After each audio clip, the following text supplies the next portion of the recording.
ಜೈ ಹಿಂದ್. ಸನ್ಮಾನ್ಯ ಮುಖ್ಯಮಂತ್ರಿಗಳಾದಂಥ D K Shivakumar ಅವರಿಗೆ ನಮಸ್ಕಾರ. ಸರ್, ಇವನೇನಪ್ಪ ನನಗೆ ಮುಖ್ಯಮಂತ್ರಿ ಅಂತ ಇದ್ದಾನಂತ ಕೆಲವರು ಟೀಕೆನ ಮಾಡ್ಬೋದು, ಮಾತಾಡ್ಬೋದು. ಸರ್ ನೋಡಿ, ಡಿ ಕೆ ಶಿವಕುಮಾರ್ ಯಾವಾಗಿದ್ದರೂ ನನಗೆ ಮುಖ್ಯಮಂತ್ರಿನೇ. ಅವ್ರ ಮಗಳಾಗಲಿ, ಅವ್ರ ತಮ್ಮನಾಗಲಿ, ಅವ್ರ ಮನೆಯವ್ರ ಎಷ್ಟು ಅವರು ಆಸೆ ಪಡ್ತಾರೆ ಅದಕ್ಕಿಂತ 10 ಪಟ್ಟು ಆಸೆ ನನಗೂ ಇದೆ. ಯಾಕೆ ಕಾರಣ ಅಂತ ಹೇಳಿದರೆ, ಅವ್ರ ಕತ್ತಲೆ ದಿನಗಳಿಂದ ಹಿಡಿದು, ಅಂದರೆ ಹಳೆಯ ದಿನಗಳಿಂದ ಹಿಡಿದು ಅವ್ರು ಅನುಭವಿಸಿದ ನೋವು ಕಷ್ಟನ ನಾನು ನೋಡಿದ್ದೀನಿ. ಅಂದರೆ ನೇರವಾಗೆಲ್ಲ ಟಿ ವಿಯಲ್ಲೆಲ್ಲ ನೋಡಿದ್ದೀನಿ.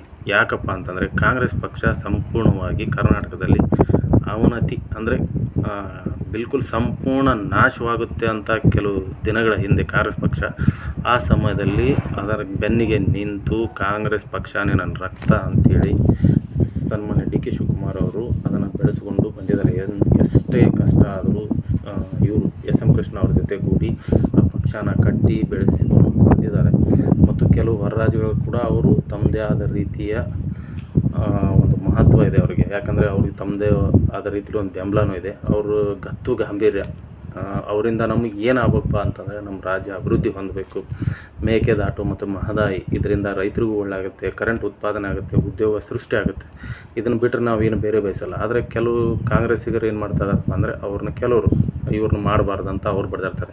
ಸಿದ್ದರಾಮಯ್ಯನವರು ಏನಿಲ್ಲ, ಚೆನ್ನಾಗಿ ನಡ್ಸ್ಕೊಂಡು ಹೋಗ್ತಾರೆ. ಯಾಕಂದರೆ ಅವರು ಯಾವುದೇ ಜಾತಿ ರಾಜಕಾರಣ ಮಾಡದೆ ಒಂದು ಅತ್ಯುತ್ತಮ ರೀತಿಯಲ್ಲಿ ಅವರು ಸಾಗಿಸ್ಕೊಂಡು ಹೋಗ್ತಾರೆ. ಅವ್ರಿಗೂ ವಯಸ್ಸಾಯಿತು. ಯಾಕಂದರೆ ಇವರು ಕಾಂಗ್ರೆಸ್ ಪಕ್ಷಕ್ಕೆ ದುಡ್ದಿದ್ದಾರೆ, ಇವ್ರಿಗೂ ಒಂದು ಸ್ವಲ್ಪ ಅವಕಾಶ ಮಾಡಿಕೊಳ್ಳಿ ಅಂತ ಮಾತ್ರ. ಅದು ಅವ್ರವ್ರಿಗೆ ಬಿಟ್ಟು ವಿಚಾರ. ಆದರೆ sir, D K Shivakumar sir, ನಿಮ್ಮ ಹತ್ರ ಒಂದು ಮನವಿಪ್ಪ.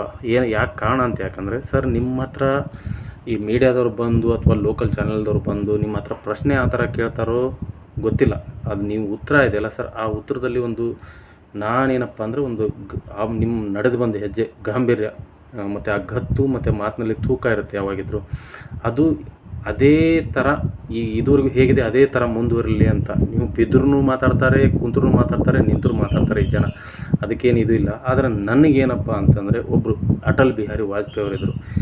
ಈ ಪಕ್ಷ ಯಾವುದೇ ಬರಲಿ, ಈ ದೇಶ ಇರಬೇಕಂತೇಳಿ ಬಡ್ದಾಡೋ ವ್ಯಕ್ತಿ ಅಂದರೆ ಅದು ಅಜಾತಶತ್ರು ಅಟಲ್ ಬಿಹಾರಿ ವಾಜಪೇಯಿ ಅವರು. ನನಗೇನಂದರೆ ಸರ್, ಈಗ ಚಂದ್ರಬಾಬು ನಾಯ್ಡು, ಪವನ್ ಕಲ್ಯಾಣ್ ಆಂಧ್ರದಲ್ಲಿ ತಮ್ಮದೇ ಆದ ರೀತಿಯಲ್ಲಿ ಅಭಿವೃದ್ಧಿ ಮಾಡ್ತಾಯಿದ್ದಾರೆ. ಹಾಗೂ ನಾನು ಕಣ್ಣಿಲಿ ಕಂಡಿರೋದಂದರೆ ಜಯಲಲಿತಾ. ಆ ಜಯಲಲಿತಾ ಅಮ್ಮ ಇದ್ದಾರಲ್ಲ, ಆ ಮುಖ್ಯಮಂತ್ರಿ ಥರ ಯಾರು ಯಾವುದೇ ರೀತಿ ಕೆಲಸ ಮಾಡೋಕ್ಕಾಗಲ್ಲ. ಯಾಕಂದರೆ ಅದನ್ನು ಮೀರಿಸೋಕ್ಕೂ ಆಗಲ್ಲ. ಅಷ್ಟೊಂದು ಆ ಹೆಣ್ಣಾದರೂ ಆ ತಾಯಿ ಮಾಡ್ತಾ ಇರೋ ಕೆಲಸ, ಪುಣ್ಯದ ಕೆಲಸ ನಾನು ಕಣ್ಣಿಲೇ ನೋಡಿದ್ದೀನಿ. ಚೆನ್ನೈದಲ್ಲಿ ಸರ್, ಸುಮಾರು ದಿನಗಳು ನಾನು ಇಲ್ಲಿದ್ದೆ, ನಾನು ಅದನ್ನು ನೋಡಿದ್ದೀನಿ. ಸರ್, ನಿಮ್ಮಲ್ಲಿ ಒಂದೇ ಒಂದು ರಿಕ್ವೆಸ್ಟ್ ಸರ್, ನೀವು ಮಾತಾಡುವಾಗ ನಾಳೆ ನೀವು ನನಗೇನಪ್ಪ, ನೀವು ಪ್ರಧಾನಮಂತ್ರಿ ಆಗ್ಬೋದು, ನಾನು ಮುಖ್ಯಮಂತ್ರಿ ಆಗ್ಬೋದು. ಆದರೆ ಯಾವುದೇ ಒಬ್ಬ ದೇಶದ ಪ್ರಧಾನಮಂತ್ರಿ ಮಾತಾಡ್ಬೇಕಂತಂದ್ರೂ ನಾನು ನಿಮ್ಗೆ ಹೇಳೋ ಶಕ್ತಿ ಇಲ್ಲ ಸರ್. ನಾನು ನಿಮ್ಮಲ್ಲಿಗಿಂತ ವಯಸ್ಸಲ್ಲಿ ಚಿಕ್ಕವನು, ನನಗೆ ಆ ಅರ್ಹತೆ ಇಲ್ಲ. ಆದರೂ ಏನು ಸರ್, ನಿಮ್ಮ ಇಮೇಜ್ ಹಾಳಾಗಬಾರ್ದಂತ. ಒಬ್ಬ ದೇಶದ ಪ್ರಧಾನಿ ಏಕೆ ಹೊರದೇಶ ಸುತ್ತಾರೆ, ಮತ್ತು ಅವ್ರು ಯಾಕೆ ಬಂಗಾರ ಖರೀದಿ ಮಾಡಬೇಡ, ಡೀಸೆಲ್ ಖರೀದಿ ಮಾಡಬೇಡ ಅಂತ ಹೇಳಿದ್ದಾರೆ, ಅದಕ್ಕೊಂದು ಕಾರಣ ಇದೆ. ಅದನ್ನು ನಿಮಗೂ ಗೊತ್ತು, ನನಗೂ ಗೊತ್ತು. ಅಲ್ಲಿ ರೋಡ್ ಶೋ ಆಯಿತು, ಅದಾಯಿತು. ನೀವು ಅಧಿಕಾರ ಇದೆ ಸರ್, ನೀವು ಬೇರೆ ಜಾಗಕ್ಕೆ ನೀವು ನಡ್ಕೊಂಡು ಹೋಗಂದ್ರೆ ಆಗಲ್ಲ. ನೀವು ಕಾರಲ್ಲಿ ಓಡಾಡಬೇಕು, ನಿಮ್ಮ ಹಿಂದೆ ಎರಡು ಮೂರು ಕಾರು ಬರುತ್ತೆ. ಅದರಿಂದ ಏನಂದರೆ ಕೆಲಸ ಕಾರ್ಯ ಆಗಬೇಕು. ನೀವು ರಾಜರಿದ್ದಂಗೆ, ಹಿಂದಿನ ಕಾಲದಲ್ಲಿ ಇರೋ ರಾಜರಿದ್ದರು, ಅವ್ರ ಪ್ರಜೆಗಳ ಕಷ್ಟ ಸುಖ ನೋಡ್ತಿದ್ರು, ಅದೇ ಥರ ಸರ್. ನಾನು ನಿಮಗೆ ದಯವಿಟ್ಟು ಒಂದು ಸಣ್ಣ ರಿಕ್ವೆಸ್ಟ್ ಸರ್, ನೀವು ಮಾತಾಡುವಾಗ ಇದ್ದೂರಿಗೂ ಯಾವ ರೀತಿ ನಿಮ್ಮ ಗತ್ತು ಗಾಂಭೀರ್ಯತೆ ತೂಕದವಾದ ಮಾತಿದೆ, ಆ ಮಾತನ್ನ ಅದೇ ಥರ ಮುಂದುವರ್ಸ್ಕೊಂಡು ಹೋಗಿ ಸರ್. ನಾನು ನಿಮ್ಮನ್ನು ಈ ಕರ್ನಾಟಕ ರಾಜ್ಯದಲ್ಲಿ ನಿಮ್ಮನ್ನು ಒಂದು ಗತ್ತು ಗಾಂಭೀರ್ಯ ತೂಕವಾದ ವ್ಯಕ್ತಿ ಅಂತ ನಾನು ನೋಡ್ಬೇಕು ಸರ್. ನಿಮ್ಮಿಂದ ನನಗೆ ಬೇಕಾಗಿರೋದು ಮೇಕೆದಾಟು ಮಹದಾಯಿ, ಯುವಕರಿಗೆ ಉದ್ಯೋಗ ಸೃಷ್ಟಿ ಆಗಬೇಕು. ಈ ದೇಶದಲ್ಲಿ ಕರ್ನಾಟಕ ರಾಜ್ಯ ನಂಬರ್ 1 ಆಗಬೇಕು. ಅದು ಬಿಟ್ಟರೆ ಬೇರೆ ಏನಿಲ್ಲ ಸರ್. ಈಗ ಹೇಳ್ತಾ ಇದ್ದಾರೆ ಕೆಲವರು, ಟಿ ವಿಗೆ ಪಕ್ಷ ಬಂತು, ಒಬ್ಬರು ಹೀರೋ ಇದ್ದರು, ಅವರು ಮುಖ್ಯಮಂತ್ರಿ ಆದರು, ವಿಜಯ್ ಆದರೂ. ಆ ಕಾರಣನೂ ಕೆಲವರು ಹೇಳ್ತಾರೆ ಅದು ಇದು ಅಂತ. ಆದರೆ ಅದರ ಆಳವಾಗಿ ಅದರ ಅಧ್ಯಯನ ಮಾಡಿದರೆ ಅದು ಅವ್ರು ಯಾಕೆ ಜನ ಆರಿಸ್ತಂದರು, ಅವ್ರನ್ನೇ ಯಾಕೆ ಮುಖ್ಯಮಂತ್ರಿ ಮಾಡಿದರು ಅನ್ನೋದು ಗೊತ್ತಾಗುತ್ತೆ. ಅಣ್ಣಾಮಲೈ ಇದಾರಲ್ಲ, ಅವ್ರನ್ನ ಯಾಕೆ ಪಕ್ಷ ಅವ್ರಿಗೆ ಇದುವರೆಗೂ ಬೆಂಬಲ ಕೊಡಲಿಲ್ಲ ಅಂತಂದರೆ, ತಮಿಳುನಾಡು ಜನ ತಮ್ಮದೇ ರಾಜ್ಯದ ಪಕ್ಷಕ್ಕೆ ಮಹತ್ವ ಕೊಡ್ತಾರೆ. ಕಾರಣ, ಇಲ್ಲಿ BJP ಕಾಂಗ್ರೆಸ್ ಬಂದರೆ ನಮ್ಮದು ಏನೂ ನಡೆಯಲ್ಲ. ಅವ್ರು ಹೇಳ್ದಾಗೆ ನಾವು ಕೇಳಬೇಕು. ಅದೇ ನಮ್ಮ ಪಕ್ಷ ಇದ್ದರೆ ಅವ್ರು ನಮಗೆ ಅನುದಾನ ಜಾಸ್ತಿ ಕೊಡ್ತಾರೆ, ಉದ್ಯೋಗ ಜಾಸ್ತಿ ಸೃಷ್ಟಿ ಮಾಡ್ತಾರೆ ಅಂತ ಅವ್ರದ್ದು ಆ ಜನದ ಅಭಿಪ್ರಾಯ. ಒಳ್ಳೆ ಅವ್ರಿಗೆ ಆ ಮಣ್ಣಿನ ಮೇಲಿರುವ ಅಪಾರ ನಂಬಿಕೆ, ಆ ಭಾಷೆ ಮೇಲಿರೋ ಅಪಾರ ಪ್ರೀತಿ, ಇದನ್ನು ಬಿಟ್ಟರೆ ಬೇರೆ ಏನೂ ಇಲ್ಲ ಸರ್.